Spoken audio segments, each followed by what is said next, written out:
Les amis, c'est officiel, je suis gourou, hein, donc je vous demanderai un peu de respect. Appelez-moi maître et bientôt je serai un dieu. Plus sérieusement, gourou. Donc mes disciples, ma secte, aujourd'hui, qu'est-ce qu'on va se faire? Marketplace. Ok? Ça va être super intéressant, vous allez voir, on va revoir les failles XSS, on va revoir les SQLI. J'ai pas mal galéré, du coup, je vais faire, je pense, en deux parties. Il y aura une partie où c'est vraiment la logique hein, au niveau du hacking, comment on va rebondir sur le système, et il y aura la deuxième partie, c'est la plus conséquente. Je vais essayer de vous expliquer proprement l'injection de failles SQL en me servant de ce CTF. Et comme j'ai de piètres connaissances en informatique, eh ben, j'espère que je vais pouvoir en être capable. Donc, vous voyez, j'ai récupéré un flag, il m'en manque deux, on repart de zéro. Ok? Donc, connexion VPN classique, j'ai envie de dire. Je vais vérifier que j'ai pas des fenêtres résiduelles qui ne servira à rien. C'est pas le cas. Donc, énumération. Radar. Ah non, d'abord, sudo OpenVPN. Sinon, ça va pas le faire. Parfait. Donc, on est parti. Oui, il m'a encore enregistré le flag, mais il est beau, lui.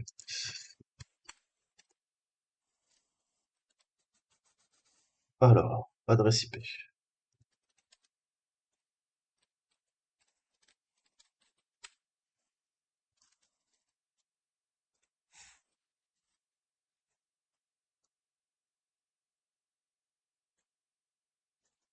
Donc, pendant que ça se cale, qu'est-ce qu'on a là? Est-ce qu'on a peut-être un port à HTTP 80? Copier-coller, c'est trop de demander, mon gars?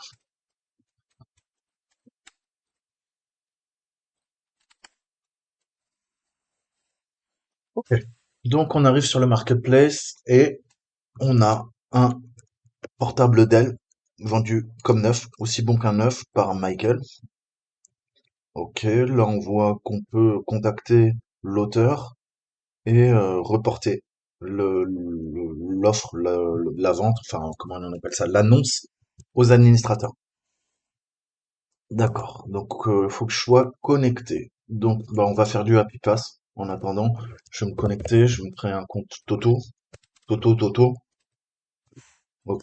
Donc le Happy Pass, c'est cette technique qui permet en fait de faire exactement ce que ferait un utilisateur lambda. Il va se promener sur le site, voir la vitrine marchande, ajouter peut-être quelques trucs sur son panier après avoir créé un compte, etc., etc. On va voir, on va essayer de comprendre, en tout cas déterminer la logique du site, comment il fonctionne. Ok. Donc là, visiblement, je peux me connecter en tant que Toto. Parfait.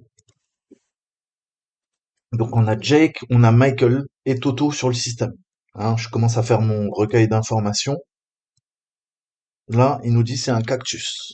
Ok, alors, est-ce que je peux le contacter? Je vais lui dire I love your cactus.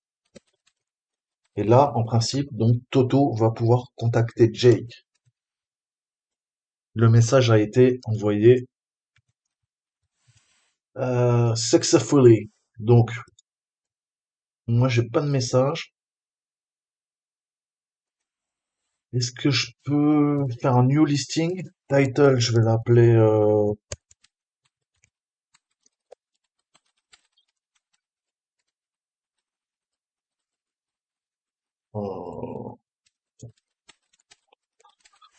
juste pour test. Ah, c'est intéressant déjà.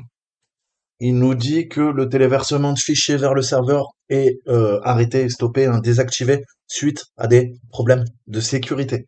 D'accord. Ah, ça n'empêche pas de... Ok. Donc là, en théorie, j'ai un nouvel article que j'ai posté sans photo, puisque je ne peux pas. Toto le hacker, c'est ce que j'ai mis. Et on voit qu'on a la description I am a noob.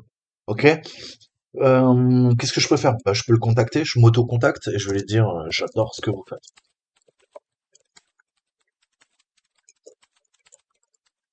Ok. Parfait. Je reviens en arrière. J'ai peut-être un message qui apparaît là. De Toto. Pour Toto, j'adore ce que vous faites sur YouTube. Magnifique. Qu'est-ce que je peux faire? Je peux reporter la liste à l'admin. Êtes-vous sûr de vouloir reporter l'annonce de Toto? Euh, ok. Ah, on a un nouvel utilisateur. Ça s'appelle System. Ok. Donc on a Toto, moi, on a Michael, on a System et on a Jake. Donc on a 4 utilisateurs sur la machine. Et il nous dit quoi? Merci pour votre rapport. Les administrateurs évalueront si l'annonce a enfreint les règles de notre communauté. Patati patata. Nous reviendrons vers vous avec un message privé. Merci d'utiliser le marketplace. Et système encore qui nous dit nous avons bien reçu votre rapport. Nous allons comment dire analyser les offres et voir si elles violaient ou non nos règles. Donc on voit qu'on peut communiquer, on voit qu'on a plusieurs utilisateurs. Qu'est-ce qu'on peut faire? Qu'est-ce qu'on peut faire? On pourrait forcer la mire de connexion. Ok? Le truc, ça serait quoi? Ça serait, bah, essayer de se connecter en tant que système, tu vois? Je sais pas, système. Alors, bien sûr, ça marche pas. Donc on pourrait brute force. Alors, je vais pas vous mentir, c'est ce que j'ai fait. J'ai lancé RackU, j'ai fait une cluster bomb via Burp Suite Pro, j'ai attaqué le champ password, username, et le champ password. Ok? Password, j'ai utilisé RackU.txt, et Toto, j'ai utilisé une liste de mots, une word list que je me suis fait, et c'était pas bien compliqué. Hein. Qu'est-ce qu'il me fait là? Ah! Ouais, user, pardon. Ok? Toto, c'est moi. Fou, système, Jake, Michael. Ok? Donc, j'ai testé tous les mots de passe présents dans ma wordlist. Et il y en a beaucoup. Rock you. Ok? Donc, en testant les millions de possibilités sur système, Jake, Michael, ça m'a pris une demi-heure. J'ai perdu du temps pour rien. On ne trouve pas le mot de passe. Donc là, on commence à être devant une impasse. Ok. Qu'est-ce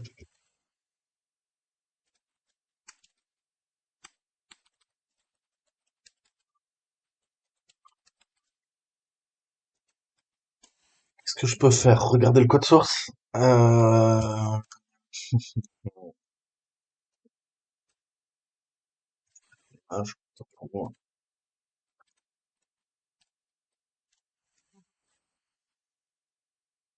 alors, on a new, on a message. Donc, on voit qu'on récupère des petits trucs, c'est sympa. On voit qu'on peut aller à image. Image, visiblement, c'est l'endroit où on peut uploader, où on pouvait, puisqu'on peut plus. On voit le cactus, on voit le portable d'elle. Par contre, quelle est la troisième photo? Ah, c'est nos images, puisqu'on peut plus. Ok, donc rien de bien sexy, mais on voit qu'on a document cookie token expire. Donc là, déjà, ça devient intéressant. Qu'est-ce qu'il nous dit? Quand tu fais message, eh ben, one click, donc c'est-à-dire, c'est un événement JavaScript. Quand vous cliquez sur le lien, ça récupère le cookie, son token, ok? Puisque moi, je dois avoir... Non, il est pas là. Ok, là, il y est. J'ai bien un token. Le token, avec ma valeur, me permet de m'identifier en tant que Tata ou Toto. Ok?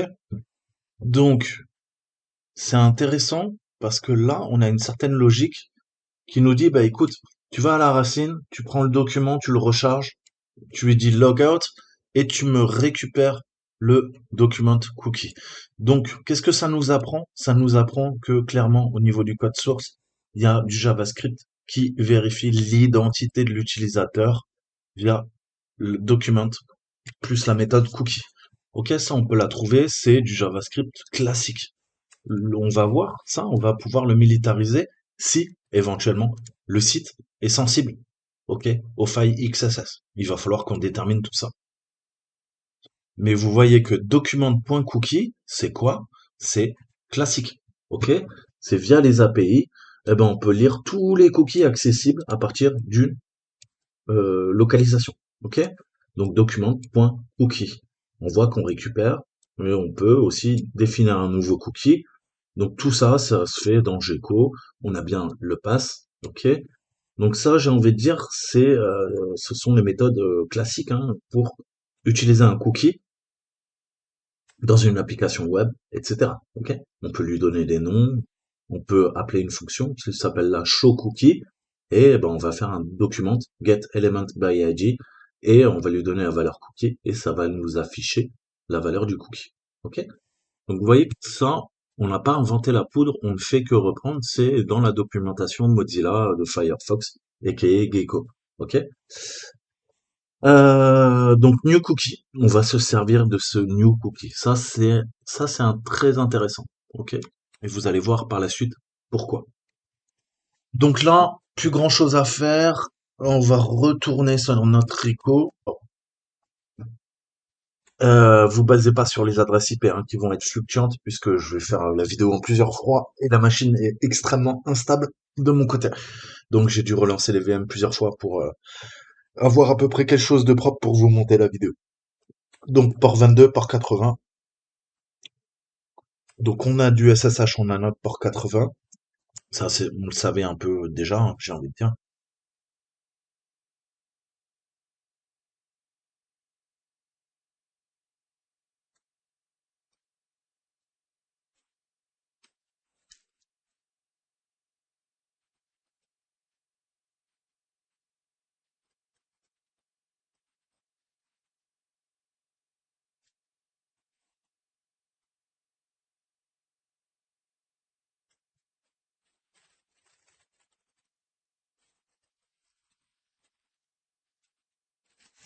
Donc on a la 32 768, ça c'est pas un port, c'est du custo ça.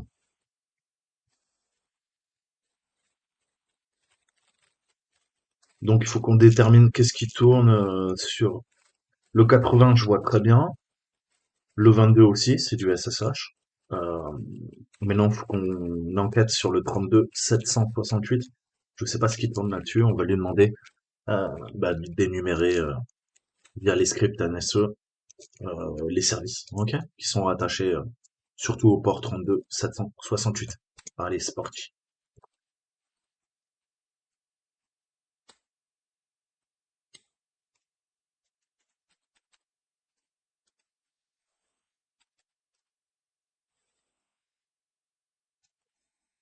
Ok, 22 SSH, 80 classique, et sur le 32 768, c'est du Node.js Express Middleware. Eh ben, ça tombe bien. Pourquoi?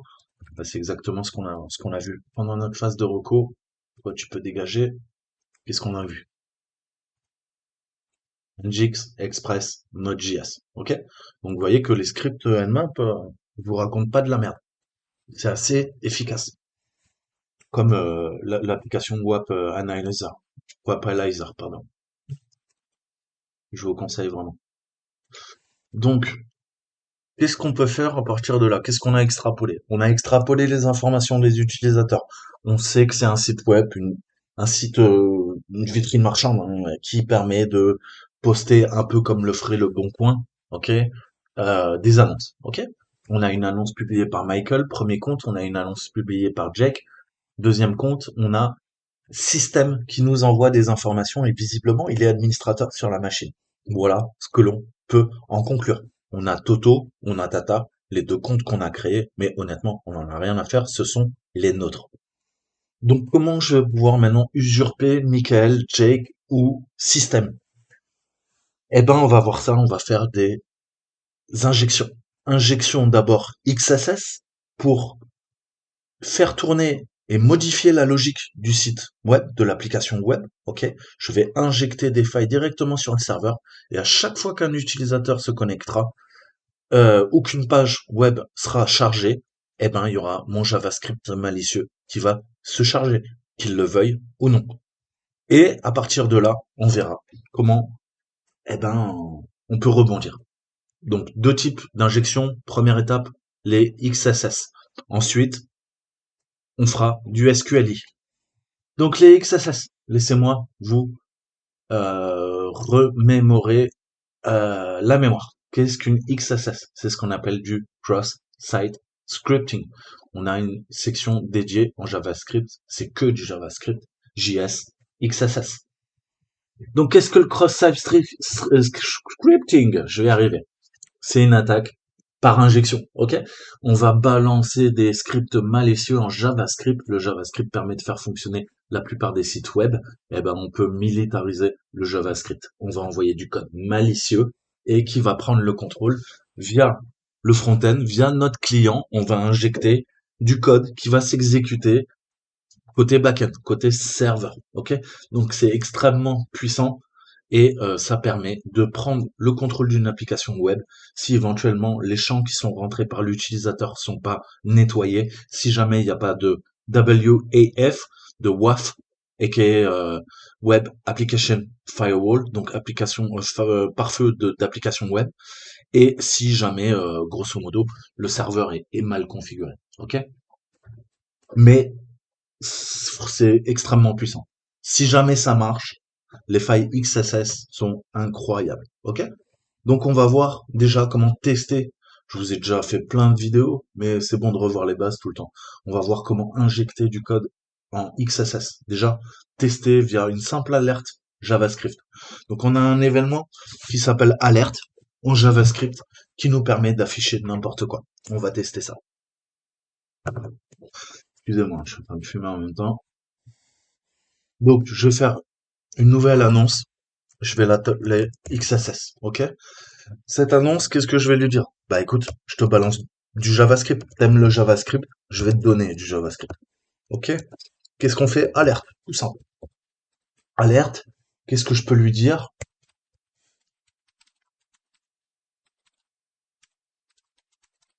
Ok. Donc en théorie, si ça marche, si le site est faillible, et que je peux injecter fin du script, ça, eh ben qu'est-ce qu'il va faire? Eh ben il va tout simplement, alerte, ça fait quoi? Ça fait popper une, une fenêtre, ok? Et avec le message que vous voulez. Donc moi, en principe, là, ça doit m'afficher quoi? Toto le hacker, si ça marche. Ok. Première étape, on sait que le site, on peut injecter des XSS. Qu'est-ce qu'on va faire maintenant? Eh ben, on va continuer à militariser nos payloads, nos charges utiles. On va militariser du JavaScript. On va continuer à utiliser du script malicieux JavaScript pour parvenir à nos fins. Vous vous rappelez ce que je vous ai dit tout à l'heure? Ça, ça c'est notre porte d'entrée. Ok? Pourquoi? Parce que vous pouvez récupérer, soit via une image, soit via un document, faire du data grabbing. Qu'est-ce que le data grabbing? Grab, attraper. Data, donner. Ok? C'est obtenir le cookie de l'administrateur ou des données sensibles, en tout cas au niveau des tokens, donc des jeux d'authentification qui sont directement, bah, c'est nos cookies qui sont dans nos navigateurs et pouvoir contrôler une page qui ne nous appartient pas. Qu'est-ce qu'on veut? On veut devenir admin, ok? Et si on est admin, on aura peut-être bah, une interface admin, ok? Où on pourra faire des opérations en tant que superviseur. Là, moi, je suis Toto Tata, je suis ni Jake, ni Michael, ni System. Donc, qu'est-ce qu'on va faire? Eh ben, on va injecter. Donc, j'en ai testé plusieurs. On va utiliser le New Image, ok? Qu'est-ce qu'on fait là? On ouvre notre balise JavaScript. On lui dit, écoute, fonction new image, ok? Point .src. Je te donne la source d'une nouvelle image. Sauf que ça sera HTTP, pas localhost, ça sera ma machine IP, ça sera mon port de redirection netcat, listener, et je vais lui dire ce que tu veux, cookie.php, totolehacker.php, on s'en fout. Et après, bah, tu sais quoi? Tu me fais un output, tu m'affiches le document.cookie qui est là, qui est présent là. Le document, ok, c'est là, le document.cookie permet d'afficher la propriété du cookie et de lire ou d'écrire des cookies qui sont associés dans ce document. Mais c'est parfait, parfait, merci les gars, vous déchirez tout. Donc, New listing,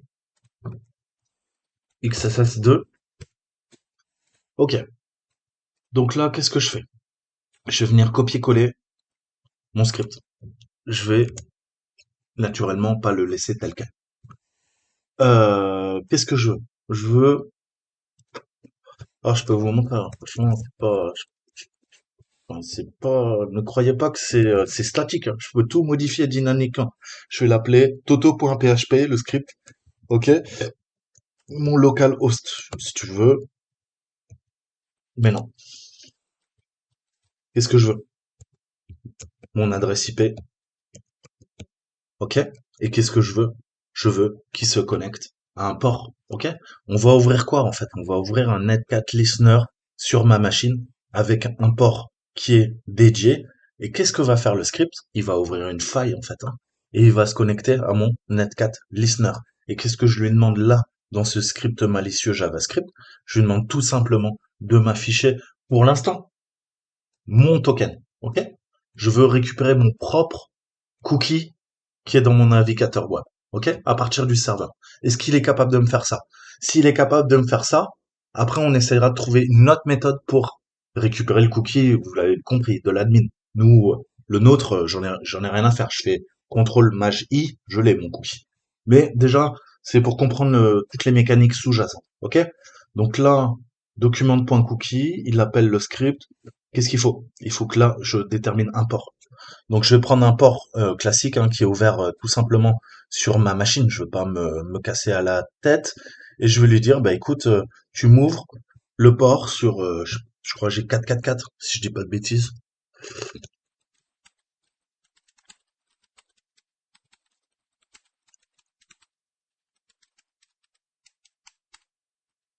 Ok, j'ai le 4444 qui est ouvert en entrée en sortie, en IPv4 et en IPv6. Parfait, c'est ce qu'il nous faut. Donc moi je vais me focaliser sur ce port dans notre exemple. Donc j'ai mon adresse IP, hein, j'ai rien inventé, hein. Ok? Donc là, ça, c'est pas mal, mais c'est pas fini. C'est loin d'être fini. Qu'est-ce qu'il faut qu'on fasse maintenant? Eh ben, il faut qu'on ouvre notre listener. Ok? Vous avez vu, hein, je n'invente rien, c'est mon adresse IP. Et maintenant, qu'est-ce que je veux? Bah, je veux un sudo netcat lnvp sur le 4444. Ok? Qu'est-ce que va récupérer notre listener netcat? Eh ben, il va récupérer la méthode cookie. Ok? Document.cookie, en théorie, le serveur va envoyer à mon listener, à mon auditeur, et il va lui dire, tiens, ça c'est ton cookie. On va voir si ça marche. Ça marche pas. Essayons.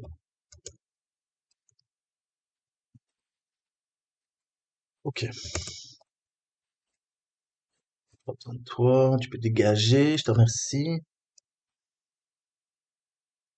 Tu peux dégager aussi.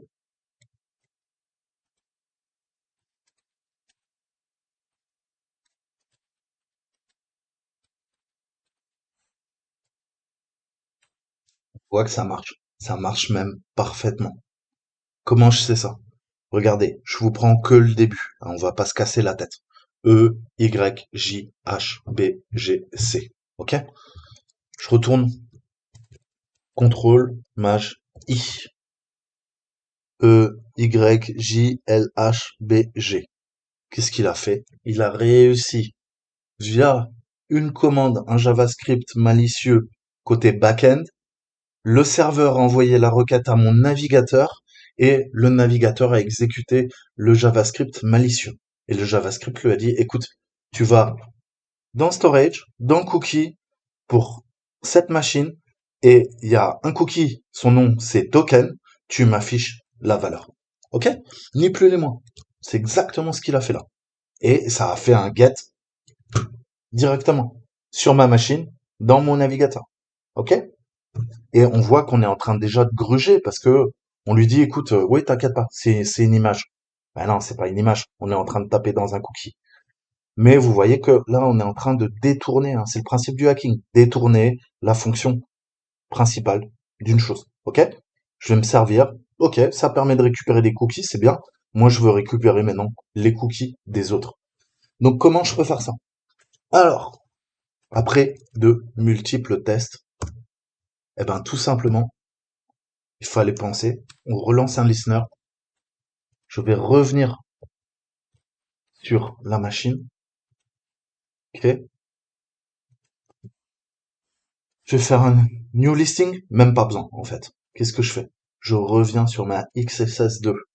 Je vous ai dit quoi? Je vous ai dit qu'une fois que vous poussez des failles XSS et que le serveur est faillible, les failles sont persistantes. C'est-à-dire que là, à chaque fois que là, le JavaScript se recharge, il y a ma faille qui tourne et vous le voyez même pas, en fait. Vous pouvez aller, on peut s'amuser, on peut aller, hop, hop, hop, hop, hop, hop, hop, inspect element, tata, extension. Donc là, pour l'instant, on voit rien de spécial, hein. Tout est, transparent pour l'utilisateur. Il n'empêche, pourtant, bah que, si jamais je vais dans Network, je rafraîchis, on a un truc qui se passe, ok? On récupère bien. Vous voyez là, j'ai pas retapé la commande, automatiquement, il récupère à nouveau, ok? La valeur, c'est exactement celle qu'on a là. Donc, reprenons. Comment je peux abuser? Bah en fait, on a ces deux boutons. Ces deux boutons, ça permet de contacter l'auteur. L'auteur, c'est moi, c'est Tata. Je m'en fous. Tata va pas parler avec Tata. Par contre, on voit que là, j'ai 10.10.85.80, ça va dans report, et dans report, ça va créer un nouvel arborescence ou un fichier qui s'appelle 5, et c'est intéressant. C'est intéressant parce que, eh ben, peut-être là, si je fais view page source, qu'est-ce qu'il nous dit? Donc on voit notre faille qui se charge automatiquement, et là, j'ai ça. Donc si je fais ça,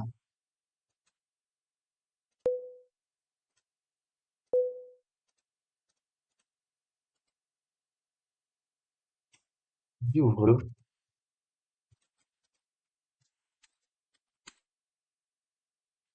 ok? On voit bien que c'est un lien hypertexte et il me prend bien la valeur de Tata, vu qu'on veut reporter Tata.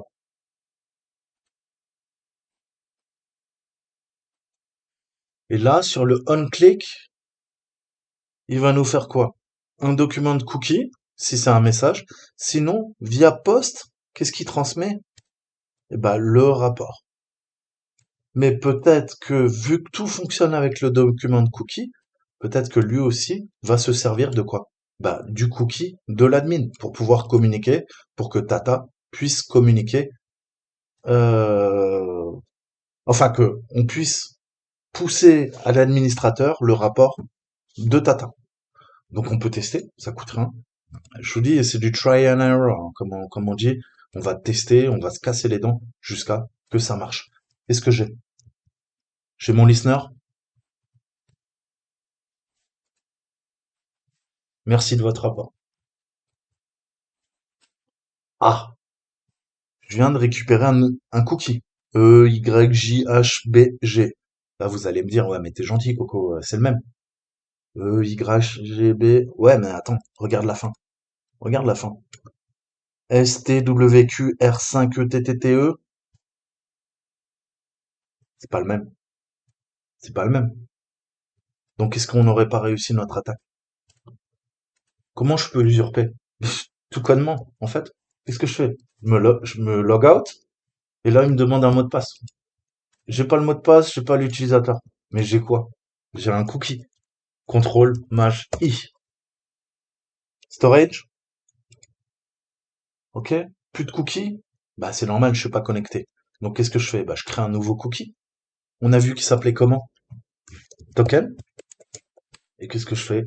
Bah, je lui donne la valeur. La valeur, on vient de la copier. Entrée. Là, vous allez me dire, ouais, mais bon, il se passe rien. Bah si, F5, t'es connecté en tant que Michael. Et qu'est-ce qu'on voit? Bim, on a l'administration, administration panel, le panneau de configuration admin. Ok? Donc, premier flag. Et qu'est-ce qu'on voit? Eh ben, on voit que Michael, lui, il est deux, et c'est bien lui l'admin. Mais ce qui est intriguant, c'est qu'on a System, qu'on avait vu tout à l'heure, et lui, il n'est pas admin. Pourtant, il a l'ID 1, l'ID le plus haut. Donc en théorie, c'est lui qui devrait être admin.